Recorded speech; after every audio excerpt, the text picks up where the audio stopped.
So yes, this is going to be the Santa, very... you got kind of a big chest.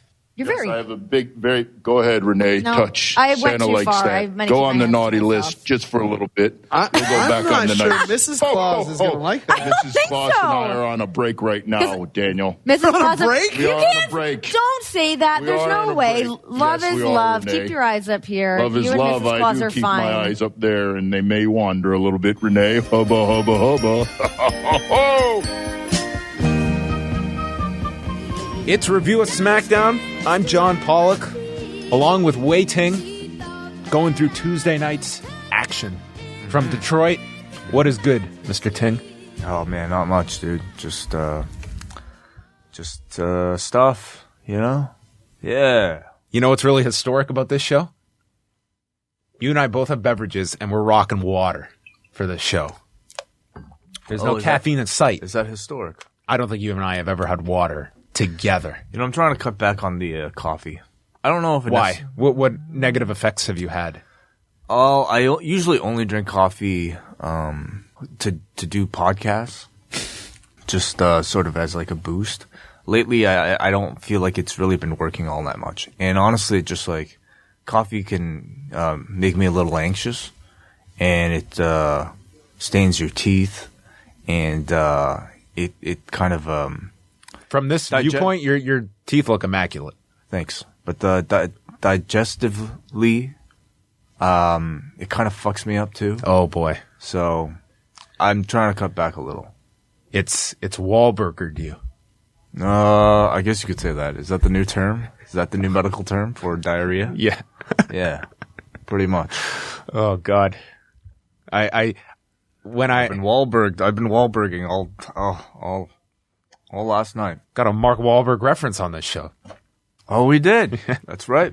Yes. We're going to get into the show, but one thing, Wai, I avoided this for a few months, it feels like. I finally just updated my iPhone to iOS 10. Right.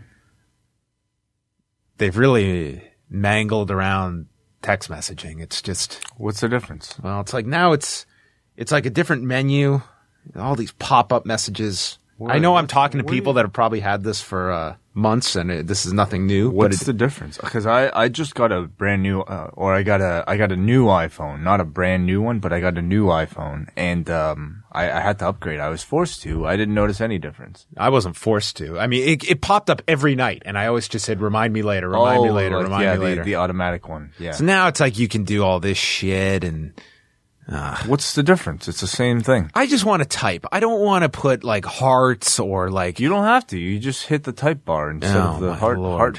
icon. I don't need all these options. I don't need to send you. Why are you so resistant to change? Because there's no need for this. You know what I can do now?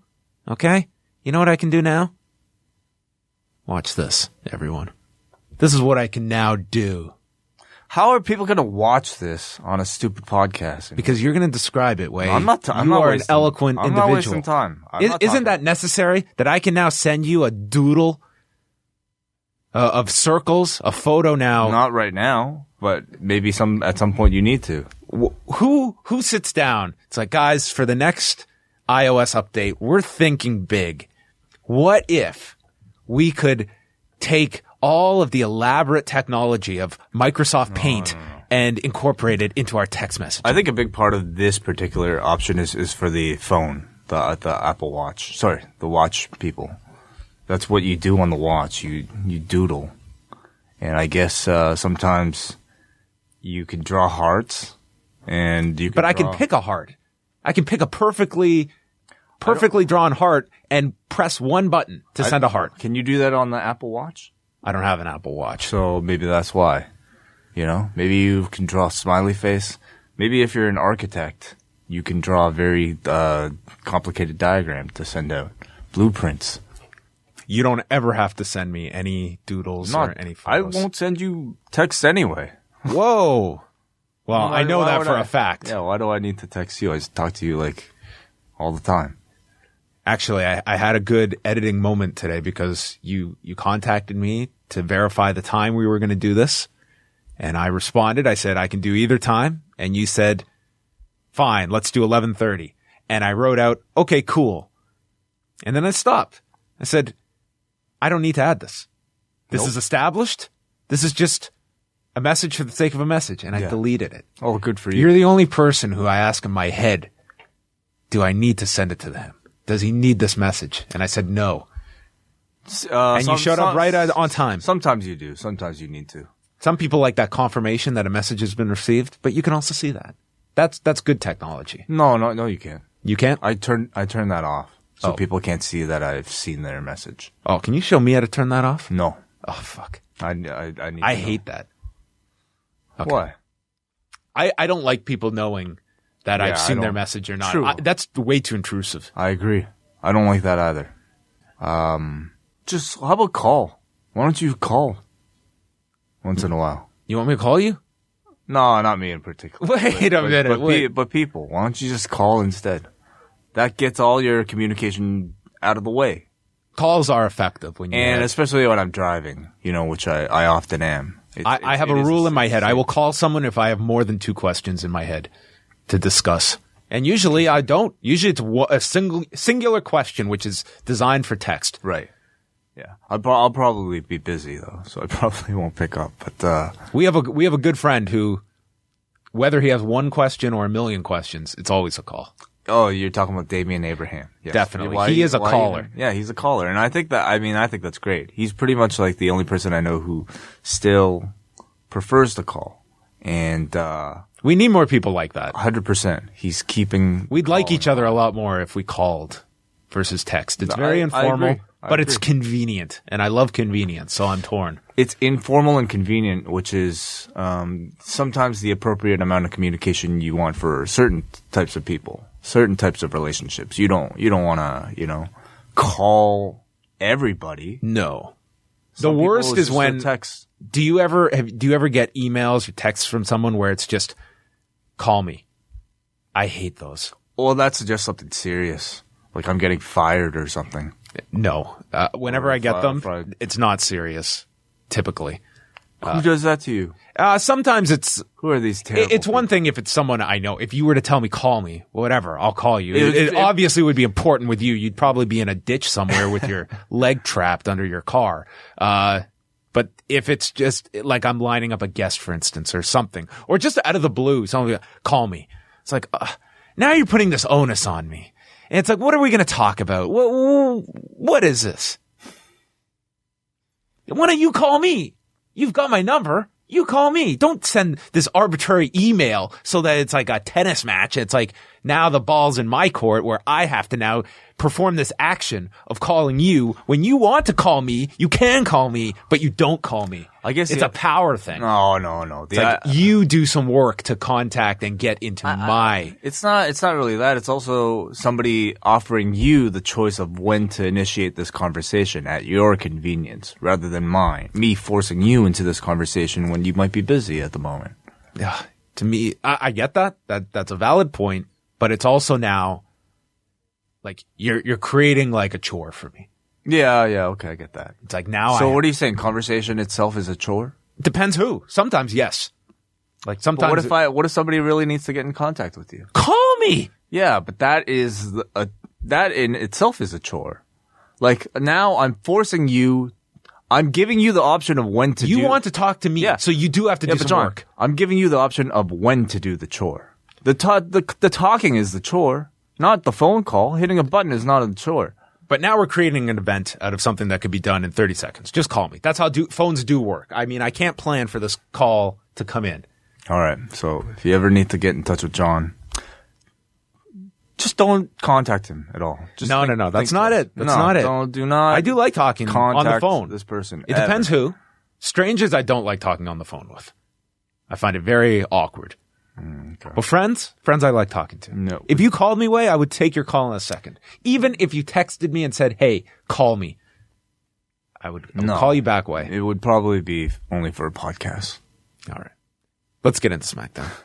As if they don't have too much on their plate, the Kings of Combat Sports podcast, John and Wade. They'll talk about the things they did that day. They'll analyze the work of Vince and Triple H. Review-A SmackDown. Review-A SmackDown. Review-A SmackDown. Review-A SmackDown. Review-A SmackDown. Review-A SmackDown. Review-A SmackDown. Review-A SmackDown. It's the reason we talk to one another. It's wrestling review time. SmackDown.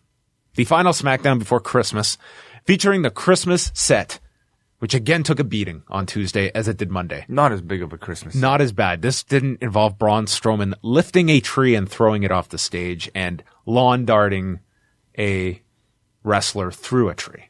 No, there are a bunch of trees. Someone actually was at the tapings and sent me a video of the crew fixing the Christmas set after it was damaged on Tuesday. So we are in the Joe Louis Arena, and AJ Styles comes out to start the show for his match with James Ellsworth, which was announced Tuesday afternoon that this title match was happening, which was probably a few hours after it was decided upon that I guess AJ could at least do a short match, and let's just end this thing. Yeah. This just felt like this is a loose end we need to tie up. Mm-hmm. And Morrow says that James Ellsworth is going to have to channel his inner Ivan Koloff, Buster Douglas, and Matt Serra to pull off the monumental upset. And this was a crowd that loved AJ Styles and did not love James Ellsworth. Mm-hmm. This truly felt like a changing of the momentum behind James Ellsworth. It was, we've been along for this ride, and now we want to get off and go to the next ride because we are done with this guy. And so is AJ Styles. He caught James's leg when he went for the no chin music and just nailed Ellsworth with strikes. He went for the spinning elbow that actually missed Ellsworth, but then clocked him with a right forearm, drops him, and just gets on top. 45 seconds. This was over. AJ killed him, and then it continued afterwards with Styles giving one of the more, I would say, physical post-match beatdowns in recent memory. He threw him. This seems to be a spot ever since the Enzo injury earlier this year where guys throw the opponent into the ropes face first. We saw this on 205 Live as well.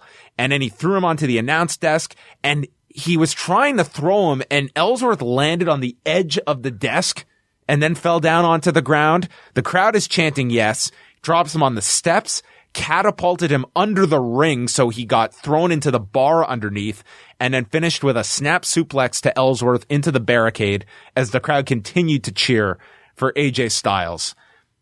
This was this felt like the blow-off of a character, even though I don't think it is.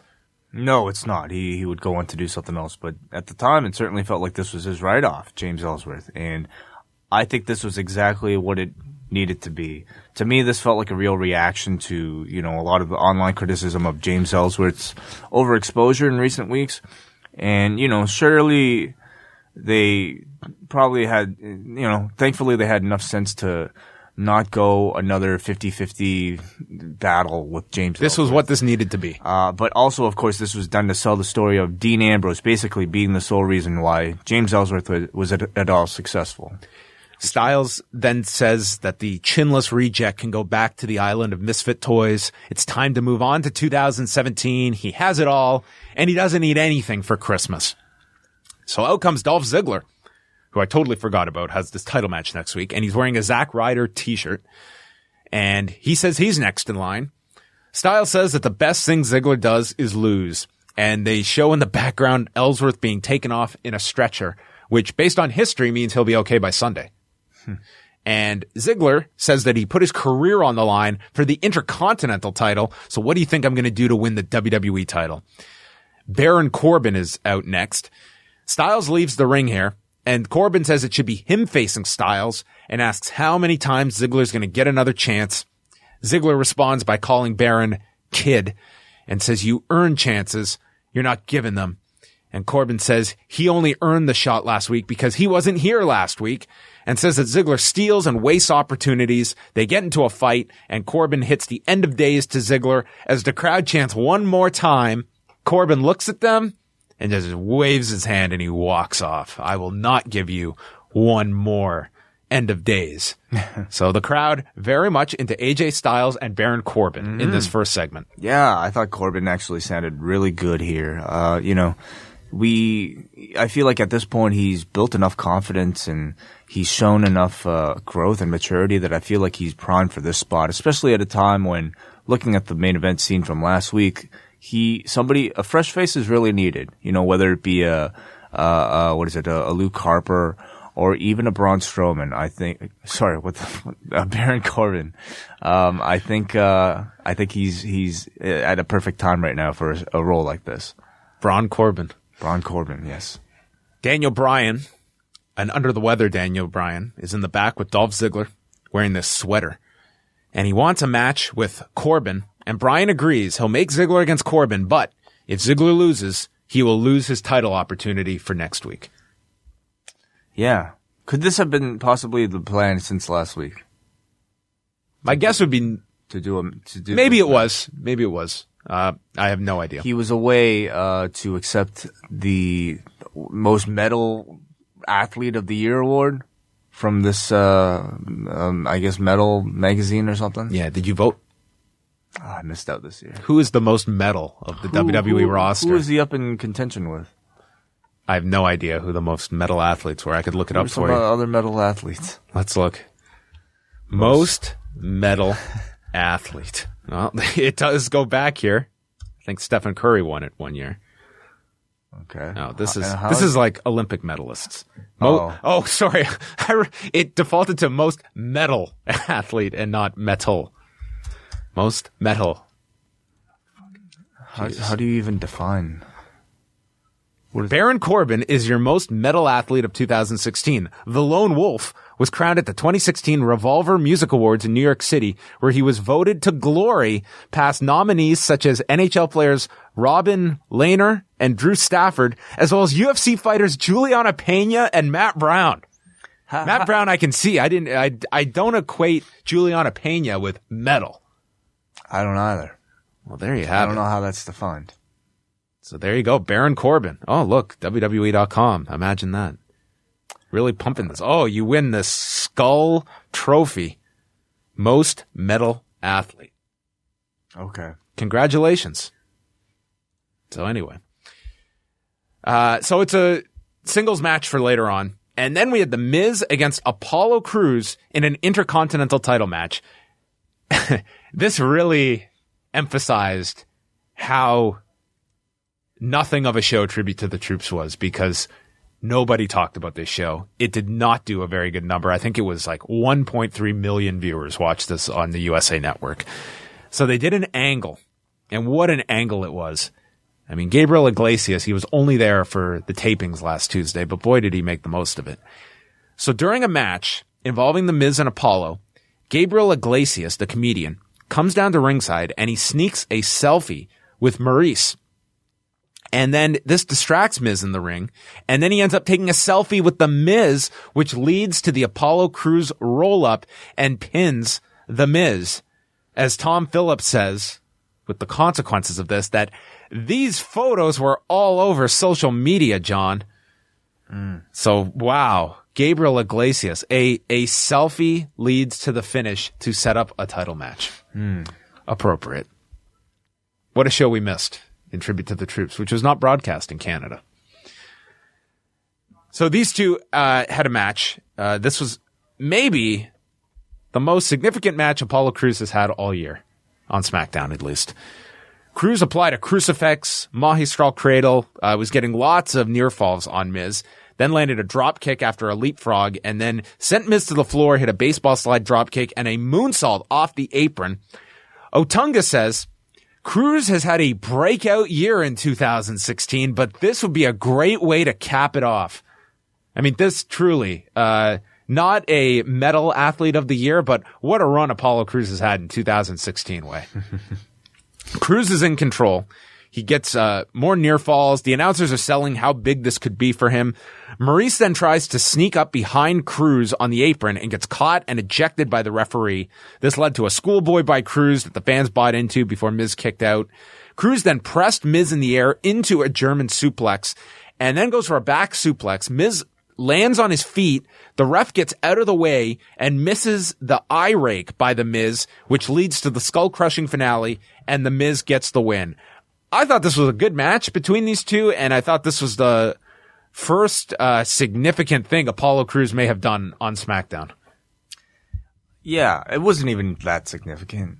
You know, it was a good match. Is really what it Which is was. the most significant thing to be Apollo Crews has had on guess so. SmackDown this year. It has not been a breakout year for this guy. No, and I don't know how David Otunga could, you know, even for being David Otunga, could really say that. And why would you even say something like that? Because it really, everybody knows you're bullshitting. All it does is hurt your own credibility and put a microscope on what an sort of a non-breakout year Apollo Crews has had. But here he looked very good. His work looked very solid. And notably, he was able to really get the audience to cheer for him and care about him in this match. And that hasn't always been there for an Apollo Crews match. I think the eye poke at the end happened really fast that the announcers didn't necessarily catch it at first. So it almost felt like a clean win for The Miz, but they really emphasized it in the replays, and that was fine.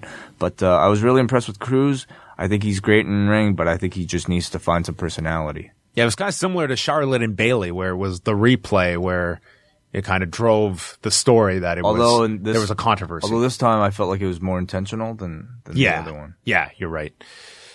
So then after, Renee Young enters the ring to interview The Miz and asks Miz about his obsession with Dean Ambrose. Miz says, "What about your obsession with Dean Ambrose? You're the one sleeping with him." And Renee has this stunned look on her face, which then turns into a smirk, and then slaps The Miz, and she just bolts from the ring and leaves at ringside. So it looks as though we are going to start incorporating Renee into storylines here. And I don't know what the timing was like, but she just did Booker T's podcast and mentioned the fact that essentially that she's open to matches, and whatever gets thrown her way, she has to be prepared for.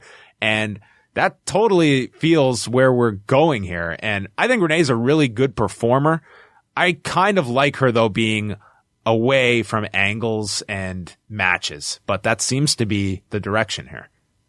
I think she's great at, just being an anchor. I think she's very important in that role, but I'd be lying if I said I didn't see more talent in her than just that anchor role. You know what I mean? Like she could offer more than simply just somebody to host these shows. So I think even just in this little bit, just her brief acting that was required here, reacting to the Miz's line, I thought she did really well. So I'm actually excited to see her become more of an on-screen character. I think she'll be really good at it, and they have enough brunettes on the roster, I think, to take over some of the other roles. Yeah, I thought her reaction was kind of strange. It felt as though she knew that the insult was coming for the angle, but maybe not the exact line Miz was going to use. Like she almost seemed like just caught off with the sleeping with him comment, because she had like this look like she was totally caught with that line or something like that. Right. And then had to do but it wasn't like a angry reaction. Like it was that, like she was almost like smiling when the line was delivered. It was just more of a face like, "Oh, you're gonna go there? Huh." And then slap. Maybe. Yeah. Do you think that this is going to lead to a mixed tag? I don't know how this works for the Dean character. I don't want to see her in ring. And yeah, the Dean character is a little bit strange because he's such a lone wolf character, not Baron Corbin. Yeah. By the way, don't you like how Baron Corbin has to wear a wolf shirt because he's the lone wolf? What else would you wear if you're the lone wolf? I don't know. But he is covering up that belly button. It's a better look for him. Yes. But, it definitely seems like between this and between some of the other things we'd see later on with the Natalya, Nikki storyline, they're incorporating some of the things in Total Divas a lot more into their storyline. And, if I haven't been watching Total Divas this season, but I assume that Dean Ambrose and Renee are coupled on that show. I haven't seen it either, but yeah. So if you've already mentioned it there, you can't really hide it too much. I wonder if this is also somewhat of a reaction, because numbers have been really down for Total Divas this season. As we mentioned on Monday, they're moving the time slot to 9 p.m. starting with tonight's show. That may be making more of these couples evident on SmackDown will emphasize people to watch Total Divas, because Total Divas is never referenced on the show. It's like these are the characters, but Like Renee and Dean are not presented as a couple on SmackDown until now. Yeah. They recapped Zack Ryder's injury from last week, showed a photo of his knee after surgery. He had mentioned it's a ruptured patella tendon, and he'd been told by one doctor it would be 4 to 6 months. Another one told him 6 to 9 months. So unfortunate timing, as it looks like WrestleMania would be out of the question for him to be back even with a miracle recovery. It's really too bad. I guess what you can really look forward to is a comeback. But for somebody on the level of a Zack Ryder, that's very questionable whether or not... Wait, he's just going to show up. Yeah, whether or not he'll gain anything from, even a comeback, stemming off of a big injury like this. I mean, the story has written itself. The guy won a battle royal, was, on the cusp of greatness, but potentially winning the WWE SmackDown Tag Team Championships. I can't even say that with a straight face. But, it's still, nonetheless, there's a story there. But I doubt that. I don't know how much advantage they're going to take of that. I'm not going to hold my breath on a big return campaign for Zack Ryder. No YouTube video for this? Unless he does it himself. He'll edit it himself on Movie Maker, yes. Did you watched his old YouTube show? Yeah. Yeah. Do you remember that one character, the Big O? The Yes. big jacked up friend of his? Yes. So somehow this was someone referenced the Big O to Zack Ryder on Twitter, and Zack just said, "Oh, he doesn't follow me anymore." And then someone tagged the Big O and asked what the deal was, and the Big O replied, "I don't follow assholes." Whoa.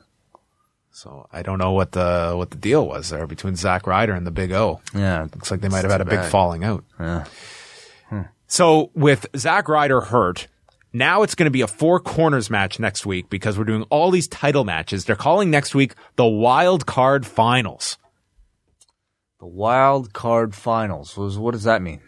I don't know. And Brian brought this up himself. Oh, that's what they're branding next week's show as, the Wild Card Oh, Finals. Brian brought this up on Talking Smack. He asked when the prelims were for these Wild Card Finals because he didn't even... Like, it sounds like a tournament that the ending would be next week, but that's not the case. It's just title matches and Cena's return. The Wild Card Finals. Yeah, I don't know about that. All right. I personally feel like they should have just crowned new contenders on this episode. I mean, I think the Usos they're returning next week. They're getting a title match next week upon returning. I guess maybe Jay isn't completely cleared for this week. Well, as we saw with AJ Styles, they have no problem promoting matches even if they don't know if the guys are ready or not. Yeah, I don't know.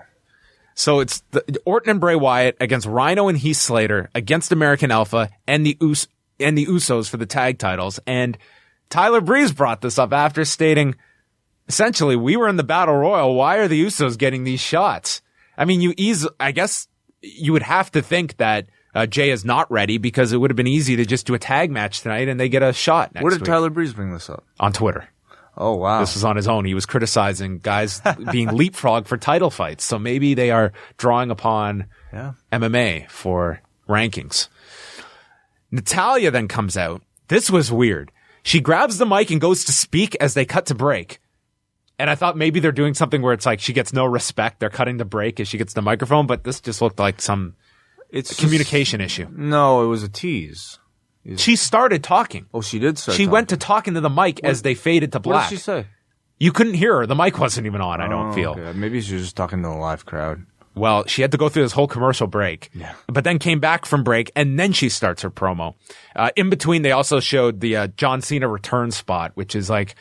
Done to like a different version of his theme. It was like if John Cena came out to Taps, but it's his theme song, like the instrumental. Taps? What's that? Have you ever heard Taps? Around Remembrance Day or Veterans Day, they'll play Taps. Very famous tune. Oh, like the... Dun, dun, dun. Oh, that one. Yes, but this was to his theme song. Yeah. Maybe this will be what he comes out to. It's going to be a more somber John Cena. So Natalya's in the ring. She says she needs to talk to Nikki, who comes out, and then Carmella comes out immediately after Nikki. Carmella says if she had really attacked Nikki at Survivor Series, she'd be bragging about it. She tells Nikki that Cena can always help her with her problems and tells Nikki to stop daydreaming about SNL after parties and the fact that Natalya is lying. And if you don't understand this, maybe the silicone has leaked up to your brain. And Natalya then stands up for Nikki. Carmella brings up a private conversation she had with Natalya, where Natalya was crying on her shoulder after Nikki returned at SummerSlam. And Natalya also told her that the Bellas are only in the WWE because they couldn't make it on their own.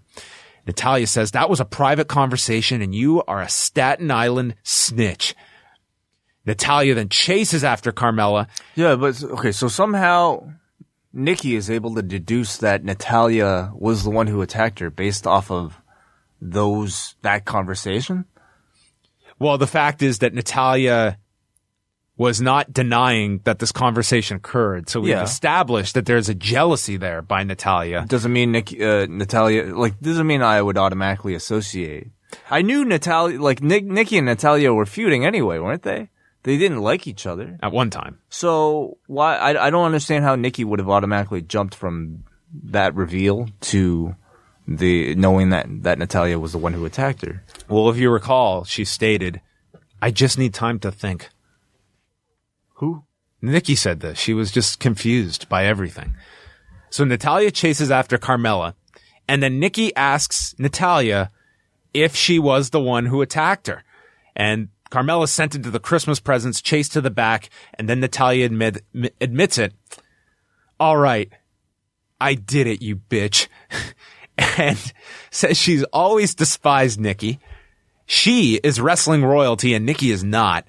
Her and Brie got everything because they're beautiful. They got magazine covers, red carpets, a Total Divas spin-off that should have been hers, and says that she and Nikki has no charisma.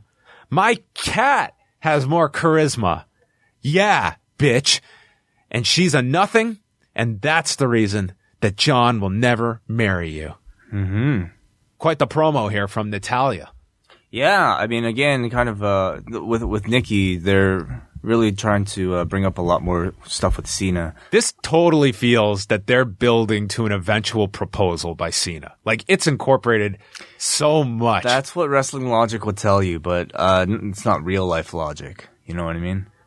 It doesn't have to be a real marriage. Oh, you're saying on TV? It can be a sports entertainment marriage. So Nikki will finally get married and proposed to, but it'll only be a wrestling storyline. Dude, if they build up to something where on this huge thing you build up and Cena proposes and they do, you could do a whole season easily around that of Total Divas, but I almost think it's a waste now given the numbers.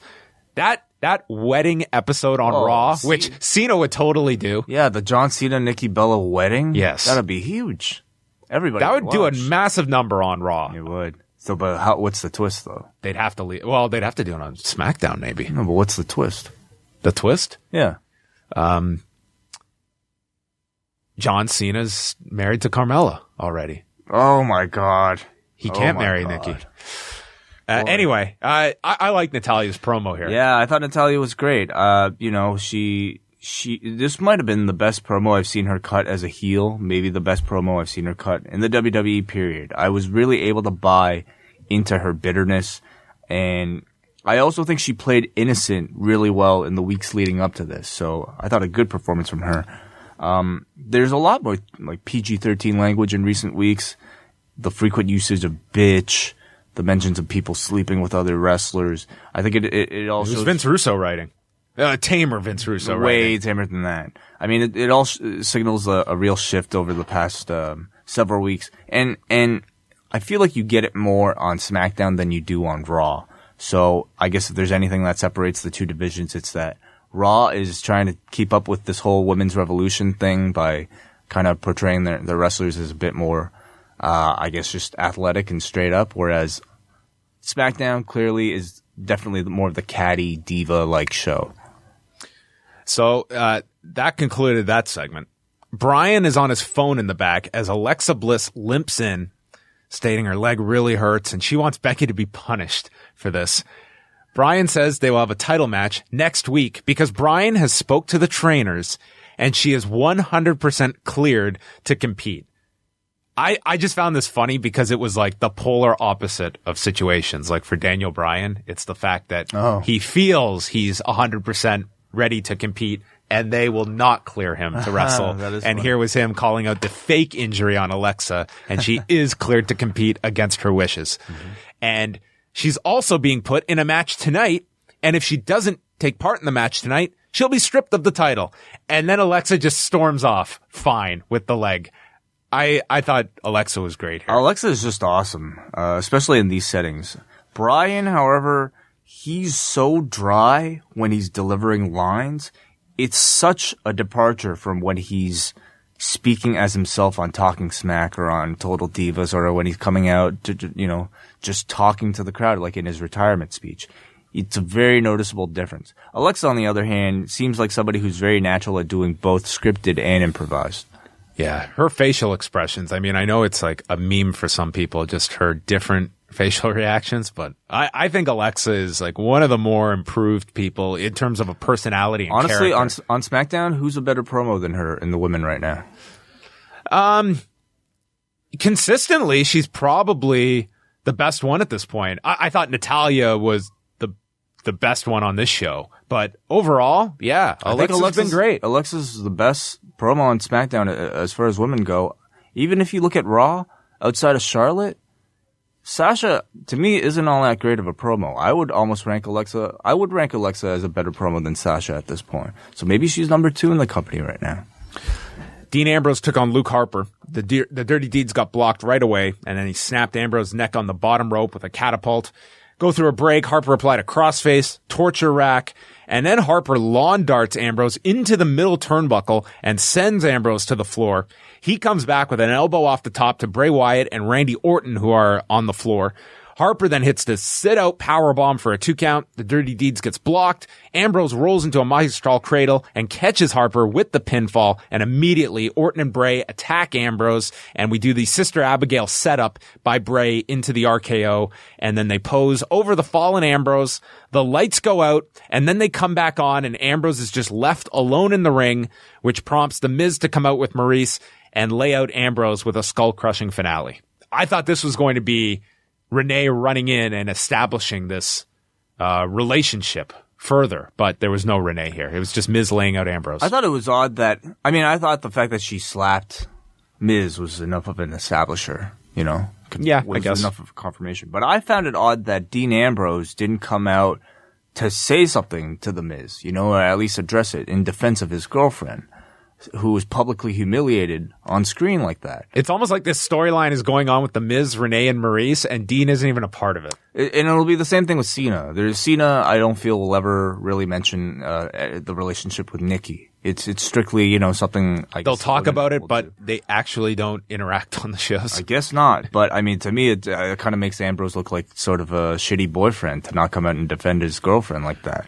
Anyway, I was kind of hoping for Luke Harper's days of being a setup guy for Bray to be over after, his great performance last week in the main event.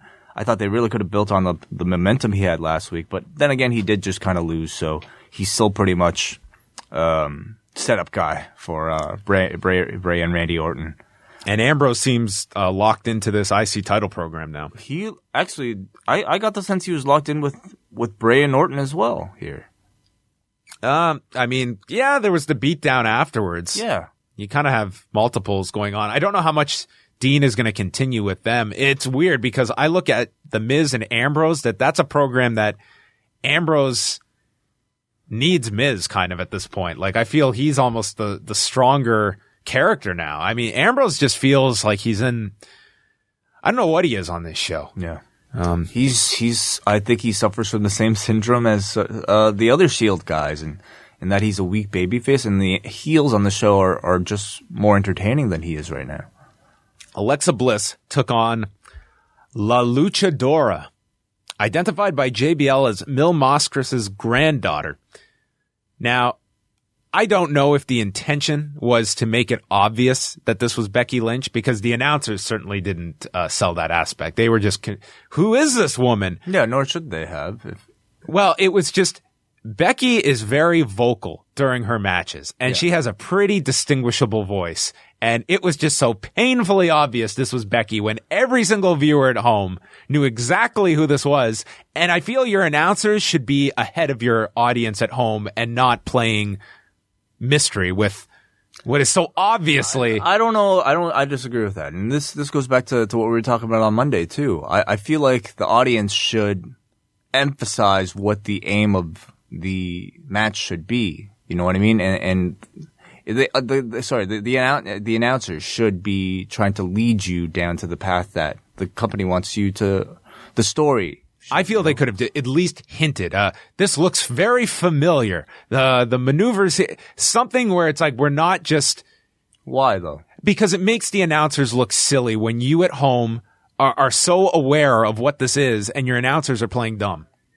Maybe to have one voice, I guess that might help. Sure, have JBL as the foil that says he's never seen anything like this here, but it's to me, Mauro should be that voice. It just seems like such a disconnect when this is so, like Becky is like making sounds here. It's like it's so obviously her. There's close-up shots of the face where you can clearly see. I don't think it was painfully obvious. I mean, it was. I thought it was painfully obvious. Well, then you're a very astute viewer, then I guess. You knew exactly what this was. I knew who it was, of course, but I'm saying like if I'm imagining the perspective of an 8-year-old watching this, and if I was 8 watching this, I probably would be genuinely surprised at the end. I'd be thinking until I saw the armbar, I wouldn't have known. So Bliss caught her with a forearm. It has the advantage, and then it ended with Becky doing this rolling arm scissors off the turnbuckle into the disarmer and gets the win. And she's celebrating around the ring, and her celebration consisted of just yelling, "Lucha! Lucha!" and then takes off the mask, and Alexa is stunned, and she is called La Lynchadora, Becky Lynch. Oh, I see.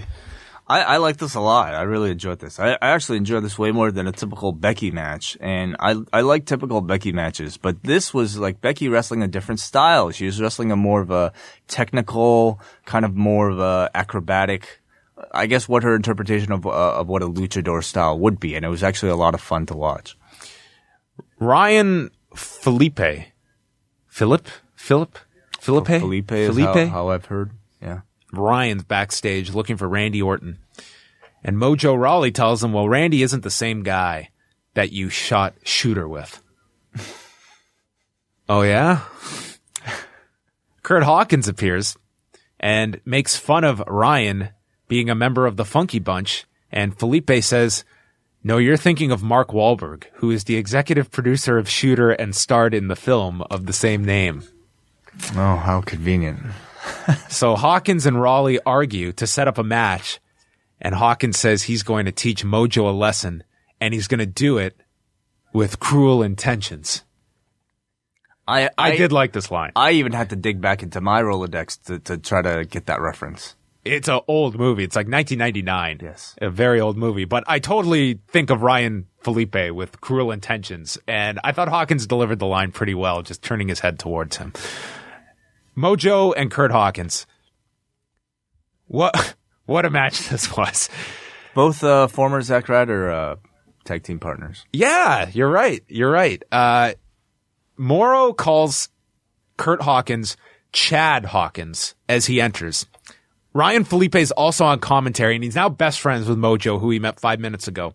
I think they'd probably known each other before. That's what Renee was saying. Okay. But like seeing the two of them, you wouldn't think these two would have anything in common to talk about. That's Mojo and everybody. Except Zack Ryder, I guess, yeah. So he notes that Randy Orton was on Shooter last week, and the series has been renewed for a new season. What backwards promotion this was. The guy's on this week, and Randy was on last week. Oh, he wasn't on? Maybe he's a recurring character. Maybe. Though I didn't get that from this, nor would I have cared to watch this regardless. So anyway, the announcers call on Mauro here for calling him Chad Hawkins. Hawkins then gets hit, and Mauro did play off this well, stating that, well, Hawkins got hit so hard he might not remember his name after that. And then they ask Ryan, what's this season about? And he goes into the plot of season 3 and proving his innocence, and the enthusiasm here from him explaining this was non-existent. Oh, these are so awkward. I felt bad for this dude, Ryan Felipe. These are the worst. Like, you come out here with the because it's an obligation. You're supposed. This was a USA Network obligation. Yeah. That's what this felt like. But all you're coming out to do is talk in the background as a wrestling match is taking place. A wrestling match that people don't care for. Yeah, we're putting you on the Mojo Rawley Kurt Hawkins match. Oh man. Mojo splashed him in the corner twice, hit a shoulder tackle, and then a running right hand into the corner and won in 2.5 minutes. And then during the replay, Otunga says how Mojo knocked Zack Ryder into next week. And then he gets corrected saying, you mean Kurt Hawkins, right? Oh man, this was just something else. That this should match. be that guy's gimmick. It's just nobody. No one knows his name. Yeah. Who is this guy again? And then Mojo brings Ryan into the ring after the match. 2.5 minutes. That's totally worth watching from entrance to finish. No, it was not. I mean, God, I felt bad again for Ryan Felipe being called in here by Mojo Rawley in the ring to stand up in the corners and raise his arms like a goof. And just to see these two together, like, Ryan Felipe looks like he's somebody who would want nothing to do with Mojo Rawley. Their energies just don't match at all. I think Ryan Felipe would actually be a pretty good heel. Why not get the guy to heel on Mojo Rawley? Do you follow Mike Perry at all, the UFC fighter? No. Oh, okay. He reminds me of Mojo Rawley, and you're right. He could be a better heel because he's very. I was talking about Ryan Felipe. Oh, sorry. I was talking about Mojo Rawley. I think Mojo would be probably a better heel too. I think it's time for that. He's so obnoxious. Yeah. Dasha back to Mojo is one of those guys that he feels like if you met the guy, you'd probably really like the guy. Of course. Because he's just such a happy individual. Yeah. But the character is so grating. I'm not meeting him anytime soon. Maybe you will, though. You don't know that. No. Dasha is backstage. Ellsworth is coming out of a room in a walking boot, a sling. His head's bandaged up. He's got a neck brace on. And Dasha just painfully interviews him. That was the most painful thing here. So each brand has their own brunette, right? We're down to 3 brunettes now? Yeah, and on this show, at least on SmackDown, I don't think they ever refer to Dasha by name. I was confused. I thought it was the first time I was seeing this girl, but it's probably like the 5th time I've seen her. So Charlie is on Raw. Charlie is on Raw. Dasha, SmackDown, and NXT is this other girl. I feel Dasha is on NXT as well, because I'm not going to lie. Dasha and Andrea DeMarco, I constantly confuse. But I was fairly certain that it's Dasha that's on NXT. And then Kathy Kelly does the... Kathy Kelly just does live. the news updates. Right. Anyway, he can't talk. He's just grunting here as he is asked question after question after question. And then Carmella walks in, telling Dasha he's hurt and she's going to take care of him. Gotcha. So it looks like we have New another storyline. Total Divas next season. With Carmella and James Ellsworth. What do you see happening with James Ellsworth now that I don't see him being in the title picture, near the title picture anytime soon? But what do you see with the James Ellsworth character from this point on? Maybe it's like this fake relationship. Like Carmella pretends she's really into James Ellsworth because he signed this SmackDown contract. What? She's trying to get money out of him. And What money would James Ellsworth possibly maybe have? he got a big guarantee. Okay, of all the men on the roster you could go after, why would you go after James Ellsworth? Okay. His attack took place when? During the match tonight. James Ellsworth? Yeah, when did it occur? At the beginning. It happened. The brutal beatdown was after the match. Okay. So maybe the WWE is found liable in a lawsuit by James Ellsworth for an unsafe working environment, and he strikes it rich. And Carmella sees dollar signs here, and James is so cocky that this hot chick is after him. He's got all the money. Wow. He's got the woman, and now he's getting played, but no one knows it. That's quite the foresight from Carmella there. I mean, there are a lot of people in that. Dude, she's from Staten Island. I guess. She's got her ear to the ground. Well, what about some of the other people in that lawsuit? What about Demolition? No. This isn't a class action. This is James Ellsworth on his own. Oh, okay. Yeah, he's going to, we could get a segment with him and Jerry McDevitt. And then this builds to WrestleMania, where James Ellsworth faces Big Cass with Carmella caught in between. Wow. Okay. Dolph Ziggler and Baron Corbin was our main event. AJ Styles was on commentary and mentioned it was Morrow's birthday, which it is on this Wednesday. And AJ said that Morrow looks around 60. Corbin is in control. He needs Ziggler in the gut on the floor, runs him shoulder first into the post, long heat spot where he's in control. They come back from the break, and Corbin runs shoulder first into the post and then takes a famouser for a 2 count. Corbin then hit STO for a 2 count and then killed him with this clothesline. Again, Ziggler kicks out. Ziggler finally hits a neck breaker on the middle rope, comes back with a zigzag as Styles is laughing here that Corbin is out, but then Corbin kicks out. They fight on the turnbuckle. Corbin elbows him repeatedly. He hits the deep 6, but Ziggler kicks out of that.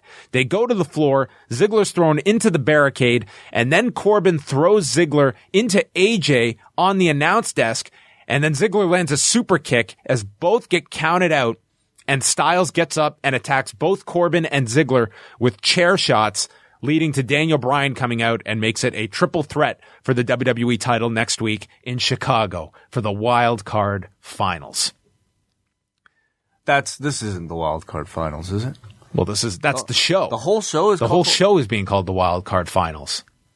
Finals of what? Well, that was the question. I thought the whole show was being called next week on the Wild Card Finals. I thought just the tag match was the Wild Card Finals. Who cares? What is the Wild Card? Yeah, I don't know. I have no idea. Okay, maybe it's just a tag match then. Anyway, I like the match.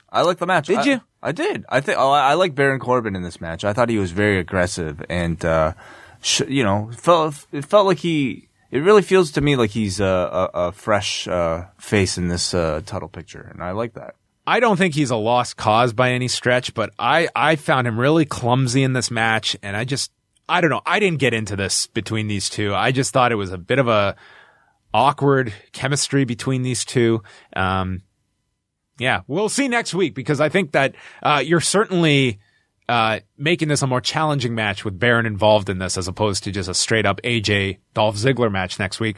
But I think the problem is nobody buys into Dolph Ziggler winning this title, and I feel people can at least give a morsel of a chance that Baron Corbin could win, and is certainly not taking the fall in this. That is probably Ziggler's role next week. Yeah, I think more importantly, you need to be elevating new guys right now, and certainly putting Baron Corbin in a slot like this, it will do a lot to just help his image of being a main eventer. And I think, he's really broken out, in my opinion, in all of his Talking Smack appearances. I think he just seems like he's a good fit for the role right now, so I'm all for it. Please tell me you watch Talking Smack. Yeah. Probably. I tried to, but. Okay. I feel there's only 2 ways to describe this Talking Smack. You either thought this was the worst Talking Smack of all time, or you thought it was the best. I thought it was the best. Pretty awful. Oh, what? Did you? No, I'm joking. I did enjoy the final stuff with Natalya, but prior to that, this was something else. It sucked because of Rhyno. That was it. This screamed Vince McMahon. Like, this was total Vince McMahon humor in this Rhyno Santa Claus character to a T. Like, everything you hear about Vince's humor this was the epitome of it in one character. The idea of having a Rhyno dressed as Santa Claus appear on the whole show, I think is a funny idea. I think it's cool, but Rhyno was just too much. Like, he just took it too far. It was way too annoying. So it started off with Daniel Bryan explaining that he was sick and bringing up Renee slapping Miz, and she says it isn't a secret she's dating Ambrose, but was very embarrassing the way that Miz called her out and he crossed the line and therefore was slapped. And that prompts Santa Claus to come in with Rhyno dressed as Santa. Baron Corbin is the first guest, talked about very little. He's on Santa's naughty list, and Baron tells Santa to either leave or change his mind. And then Baron left. I think he was on here 3 minutes. So then Santa starts flirting with Renee. And this started with him stating, "Am I happy to see you? Or is that a microphone under my beard?" And it was a microphone. He explained to Renee that him and Mrs. Claus are on a break. And he asks if she can touch him. And then he starts eating cookies and milk and unzips his jacket and rubbing his chest throughout the rest of this show. Becky comes in dressed in her lucha outfit, and she asks for them to keep Santa away from her because she's a little claustrophobic. This is the highlight of the show for me. Yes. She thanks Brian for making the match tonight. She needed to do this since Alexa's been running from her. Says Alexa did not come up the same way as her, going through the independents. And then Santa goes back to flirting with the women. He starts burping. He starts farting. And then they talk about Zack Ryder's injury. The final guest is Natalya. And she gave the explanation behind this turn, stating that she put the spotlight back on herself tonight. She has regrets in her life. She cites Nikki's long Divas title reign, the fact that PWI ranked her number 1 amongst the women. Awesome. Yeah. Awesome. Rankings by PWI as motivation here for Natalya. She says she's always taken a backseat to everyone. There would be no women's revolution without her, and says that she should have been the team captain for Team SmackDown. But then Brian pointed out, well, you got onto the team and you lost. Therefore, we were right in our assessment of you. And Natalya didn't really have a great response for this. No, she didn't. No. I just thought it could have been a very easy, I stepped up at the last minute with zero preparation against the best women on Raw. You gave me no time, and I came to your defense for SmackDown when Nikki was injured, but we didn't have. Why don't you dress up as Natalya, I think, and do the talking smack segments for her? Well, Go wrestle. That was very good, John. I thought that was perfectly great. I thought Natalya was really good on SmackDown with her delivered promo, but on Talking Smack, she definitely seemed lost, when she was being challenged and being forced to improvise a lot of the reasoning behind her character's motivations. I don't think she had a good enough handle beyond the lines that she already had, I'm royalty, I'm royalty. She kept repeating that and really had nowhere else to go with it. You know who Daniel Bryan reminds me of, and especially was in this episode, is Dominic Cruz when he's there with with Cody Garbrandt this past Saturday. He did it with TJ Dillashaw, where he demands questions out of you. Oh, you're going to beat me? Tell me how you're going to beat me. Yeah. Because your right hand is telegraphed. I know exactly where your feet are always going to be. Explain how that's going to work. And it forces people to kind of get their back against the wall to have a good answer. And he pushes that. Totally. I think the commonality between those two guys is they're both just really intelligent people. And they are able to use logic, perfectly sound, well-described logic, to break down whatever you have to say in your trash talk. And, Brian's role on this show is to really challenge and bring out amongst the performers that he's talking to come up with logical reasons behind your character's motivations. And I didn't feel like Natalya was able to deliver here. And she just walked off after stating she's sick of being second prettiest and not on the red carpets or magazine covers. And she walks off, and Santa says she is on the naughty list. Something I also didn't like about Rhyno on the show, they're going over the tag team match, and he's in character as Santa Claus, breaking down all the teams, saying whether or not they're nice or naughty. And then they get to Slater, and Rhyno just says, Heath Slater was on the naughty list for a little bit, but now he's on the nice list again. So what does that mean? So is that them making up and now they're okay again? What happened to all that shit from last week and 2 weeks ago? I don't put any stock into this. I think this is just this throwaway character that, anyway. No, I'm saying though, even... I get what you're saying. I feel you're still getting the split, but they're going into this match next week where they will start on the same page and probably, have some more dissension. Right. And it ended with Brian, stating that he tried to stay out of this involving Natalya because of it being personal with Nikki and Brie and the criticisms, and says lots of women got opportunities 10 years ago and they were weeded out, and says that Natalya too got opportunities because she was part of the Hart family.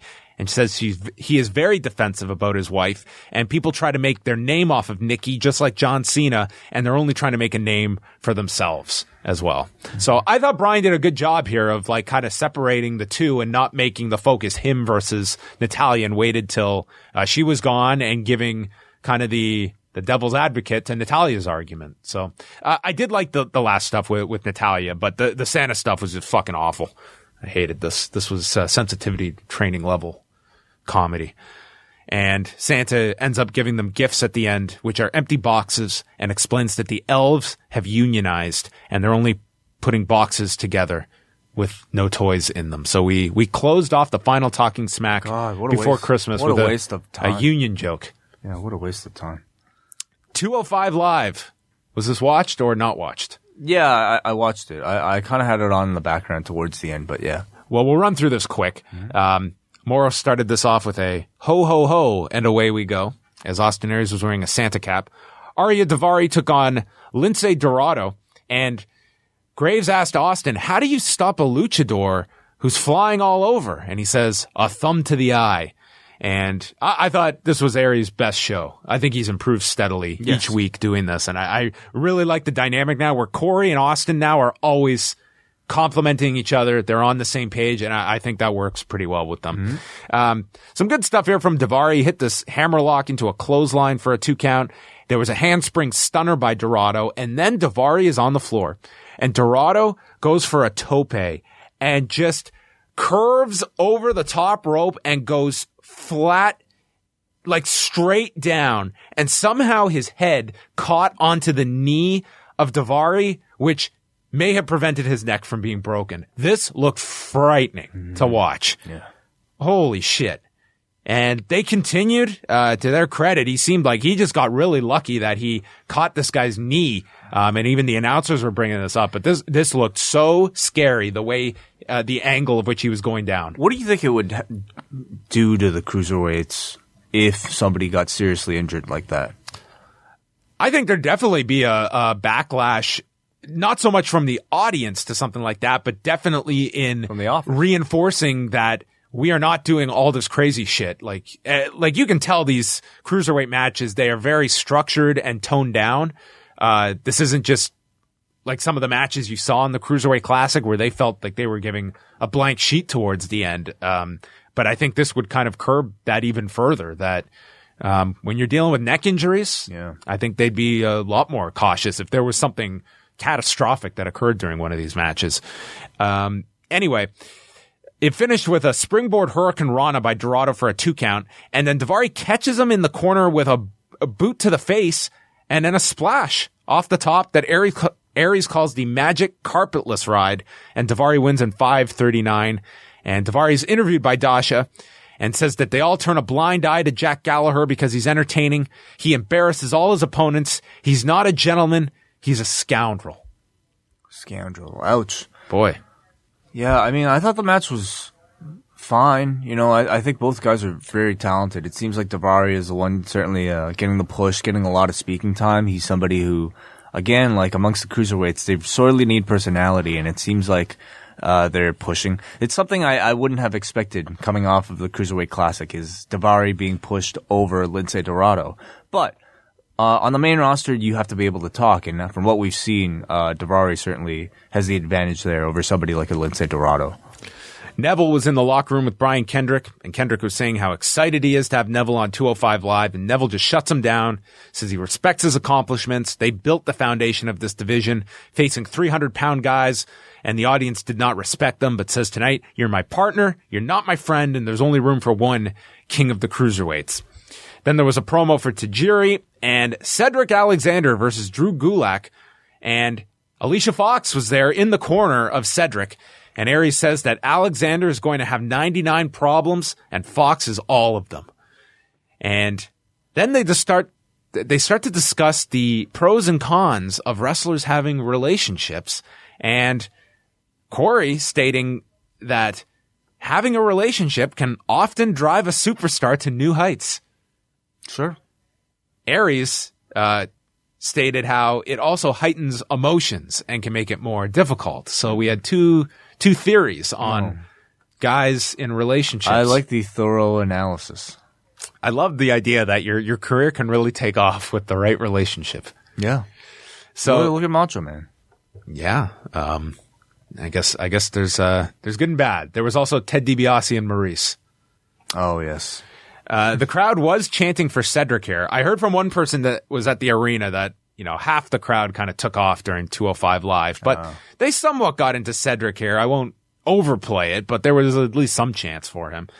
Each hits forearm strikes, and then Gulak drives his shin into the back of Alexander's neck, Alexander comes back, gets the crowd going, hit a springboard clothesline, and then goes for a vertical suplex, and both end up going over the top to the floor from the suplex.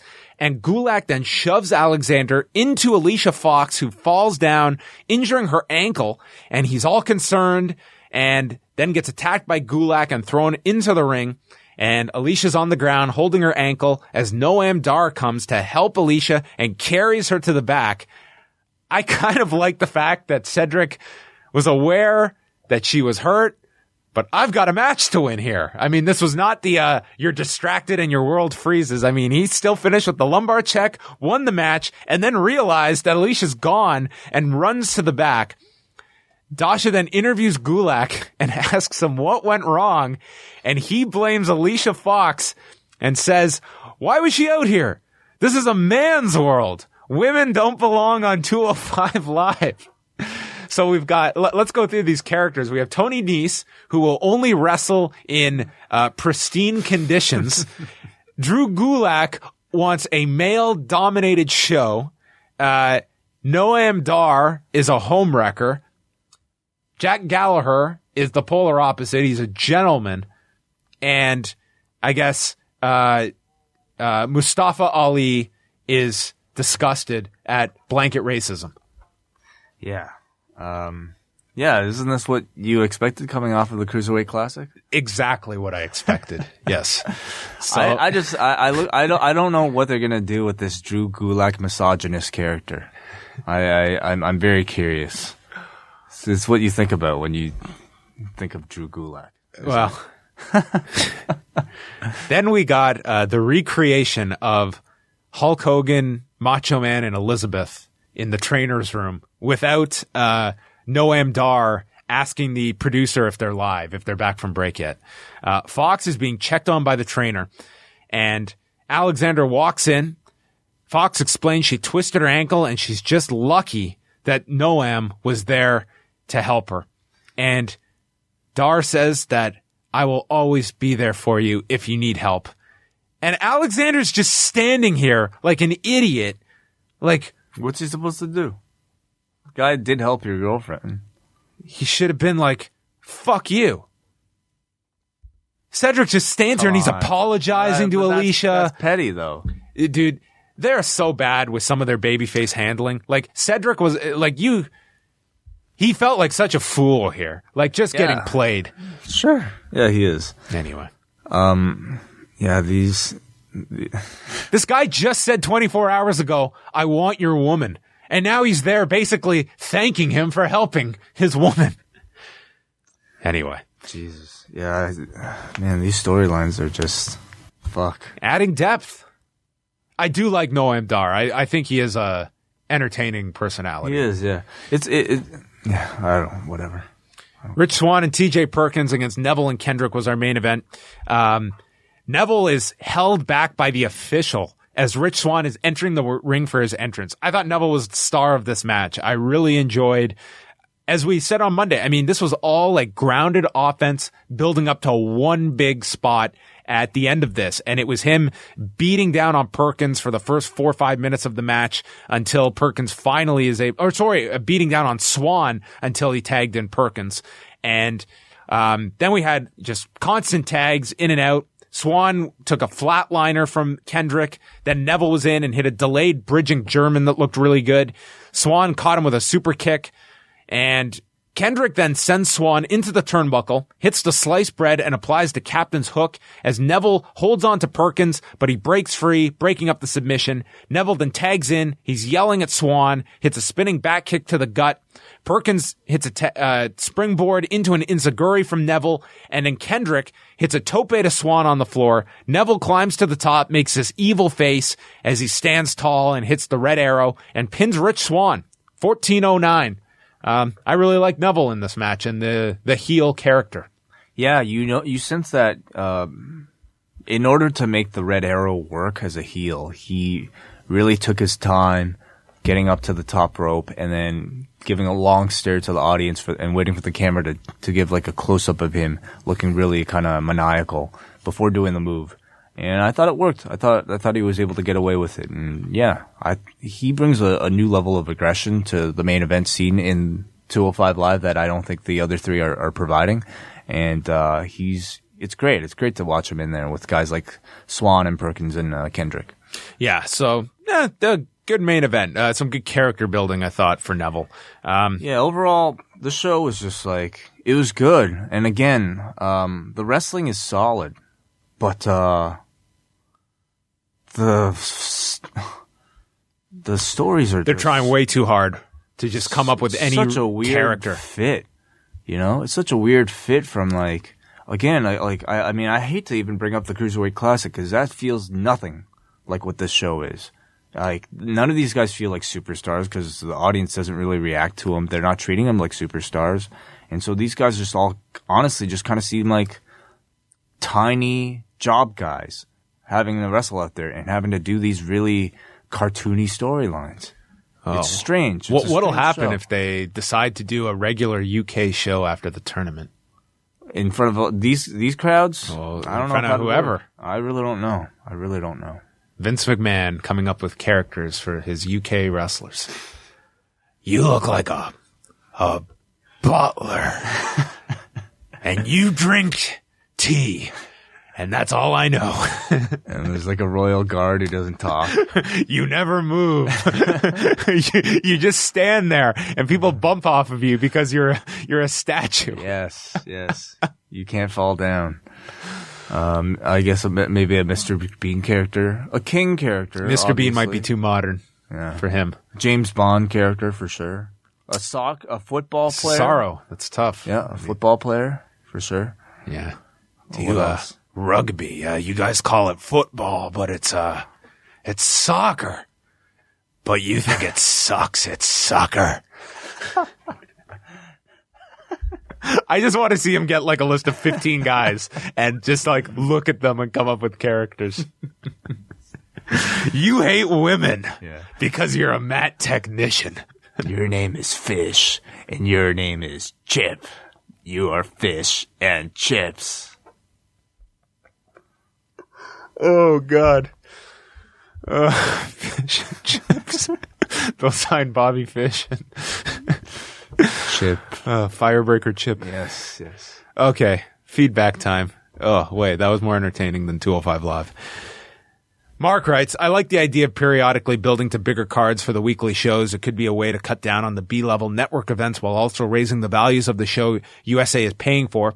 It can be difficult trying to figure out how WWE is positioning talent when the heel champion seems to be cowering at the thought of another heel rather than the babyface.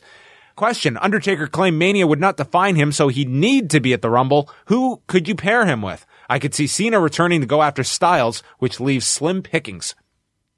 I don't know if we're going to see The Undertaker at the Royal Rumble. That would seem to be something that you would need to get in motion pretty quick as we are rapidly approaching the Rumble. Yeah, that is true. But there must be something to the line, though, of not being defined by WrestleMania. Could he be appearing at... Maybe he'll just be at the February pay-per-view. Yeah. Or show up after the Rumble. Maybe. You have enough star power at the Rumble, I suppose. Yeah, I mean, Goldberg and Lesnar is big. You're going to have Cena presumably on that show as well. Yeah, we'll see. We go to Jesse from the 6 Views on SmackDown. It appears as though the SmackDown writers are intentionally trying to be a wee bit edgier, especially with the women. Every women's angle seems to involve calling somebody a bitch or pointing out that they're banging. I'm not saying it's necessarily bad, but I'm wary because of so much Vince Russo in the past. They finally covered up Corbin's belly button. Good for them. The heel-face dynamic seems out of whack on this whole show. You have your heel champion crush your heel Cinderella story. You have your disheveled, overacting, perennial loser babyface fight your monster heel to a draw when the smaller, hardworking heel champion attacks them. You have Randy Orton, who acts like a heel, is part of a heel group, but everybody still seems to take him as a low-key babyface. And then there's Natty, who just turned from heel to slightly more heel. That's most frustrating. Natty turned heel on Becky back in the summer and never turned back to face before Survivor Series. She was a heel with the most to gain from attacking Nikki, and then we find out weeks later that, she attacked her. Shocking. Chris from Melbourne. SmackDown started off great this week with 2 championship matches. However, that Miz and Renee interview was just awkward and seemed to legit piss Renee off. The women had a good showing tonight, and in a few weeks, I think Mojo will be reduced to appearing on Main Event until Zack comes back in 4 to 9 months. Talking Smack was just weird tonight. Agreed. I just thought Renee, I think that's more a credit to her acting. Like, why would you be upset about what was the obvious direction you were going here? Okay, we go to Padre, who says, "What's up, guys? Long-time listener. I was live at the show tonight, and it was pretty good overall, but I am disappointed in my city for our crowd performance. The what chant, CM Punk chants, you name it. Ugh. Anyways, not a packed house tonight, and even less for 205 Live. Yeah, you definitely could hear some chants for like JBL and later Austin Aries, which is kind of the default when they're bored. They're also doing the 10 chant here. Yes, they were. Yeah. Cole from New Hampshire. SmackDown Live writing is for the fans. Creative is viewing the show as an opportunity, not a chore. We all have seen Baron be great on Talking Smack, and as a result, have wanted to see him be more involved. He got involved. The Ellsworth beating AJ thing seemed like it needed to be crushed. It got crushed. Baron's belly button was incredibly distracting. They put a damn shirt on him. The show continues to be interesting, fun, quickly paced, and beautifully booked. Remember a few months ago when this show was just a retelling of Raw. The brand split's been great for WWE as a whole. Not everything is gold, but SmackDown Live continues to be the highlight of the wrestling week." Kid Canada says, "SmackDown was great, 205 Live was solid, and yet the best part of the entire night was pervy Rhyno claws." Paul from New Jersey. "I've strongly disliked the who attacked Nikki angle for quite some time. However, I think Carmella can really cut a promo. Natty absolutely killed it tonight and sounded great. Just keep a microphone away from Nikki at all cost. Poor Chad Hawkins. F205 Live. Watch Shooter coming up right after SmackDown Live." Aditya from India. "Too much real-life relationships are being mentioned on SmackDown Live. Now with Dean Ambrose and Renee Young, will it harm Dean Ambrose? Seriously, Carmella and Ellsworth, another relationship storyline. Now it is too much. And where do you see James Ellsworth going now that he is done?" Kind of discussed that. Couples titles. Could have a whole division on SmackDown. Wow, couples championship. Like when you look at it, just about all the women have someone, with the exception of, I guess, Alexa. You've got... Isn't she dating one of the Yeah, it's just not acknowledged. Revival guys? No, one of the Wesley Blake. One of them. Right, yes, yeah. Yeah. Blake or Murphy. But yeah, okay. You have them. You've got Nikki and Cena, so it's already a main event set of titles. Ambrose and Renee. You have Miz and Maurice. You have Jimmy Uso and Trinity. Yep. And Natalya, TJ returns. Yeah, Emma and Zach. Zack Ryder. Yeah. I guess Emma's Raw. I guess but Sasha still. and Charlotte aren't really... Well, I'm saying on SmackDown. These are SmackDown couples gotcha. titles. Maybe that's the reason why so many of these girls were put on SmackDown. I mean, they are the Total Divas girls, first of all the SmackDown girls, right? Or, yeah. Most of the girls on SmackDown are also the Total Divas girls, aren't they? Yeah, and of course the division could be built around Eva and Jonathan. Yes. The champions. Yeah, they would have to start out as the champions for so. sure. Raz from BC. Really enjoyed SmackDown tonight. Lots of talent was featured and given time instead of repetition, like Cruz, Corbin, Mojo, Hawkins, etc. And Usos, American Alpha, didn't even make the show. Using real life stuff and mixing it in with a little reality and edginess coming back is great. The Renee stuff was great. Don't know if she is going to do anything other than host or interview, but she could be a good entertainer, it seems, and charismatic. Like that they are doing a lot of different types of backstage skits, brawls, and stuff on both shows again for the past few months, like the Attitude Era, trying to develop some character and personality. Ellsworth getting destroyed was awesome. Then the thought of him winning and having some sort of short title run. Interesting to see where they take him now with Carmella. Natalya turn and rant was good. Even got a kick out of Rhyno claws on Talking Smack. So definitely a glass of eggnog half full from Raz in BC. Justin from Toronto. I didn't mind SmackDown, but could have done without Mojo and that Shooter guy. And I enjoyed Natalya going full heel, and Rhyno was absolutely hilarious, even though it seemed like he tried his best to throw Renee off the entire time. She was great as always. And final one here from Augustine. Good show tonight. I like spinning Ambrose off to Miz even better with Renee involved. He needs time away from the world title scene, and the Miz is the perfect heel to work with. I'm intrigued with how Renee performs in this storyline. I see a mixed tag match with Miz and Maurice coming out of this. Call me old school, but the women's storyline wise are being utilized much better on SmackDown. Raw has the better in-ring talent, but SmackDown is making me care about their women. Aside from Charlotte, who's doing great heel work, and the rest are not very interesting. Okay. that's going to wind down the show. Thank you all for tuning in. We are going to be back. We have What's Next coming out Thursday with Jason Agnew and Braden Harrington. A special edition of the MMA Report will be out Thursday night, and then no law this Sunday, but Christmas morning, you can log on to liveaudiowrestling.com for the annual Review-A-Wai Christmas show with myself and Wai Ting. We're going to judge the jingle contest and maybe a few surprise guests as well. So I'm looking forward to that. Wai and all our listeners, have a very Merry Christmas. And we should also note for next week, Review-A-Raw will be coming out Tuesday instead of late Monday night, correct? Correct. And it'll be audio only. Audio only for Tuesday, as we are giving our crew for the next 2 weeks, Boxing Day audio only. and New Year's off. Yes. Yeah. Okay, so we will chat with you all later this week. Go to liveaudiowrestling.com, and we'll chat with you later. All right. I did it, you bitch. Ooh.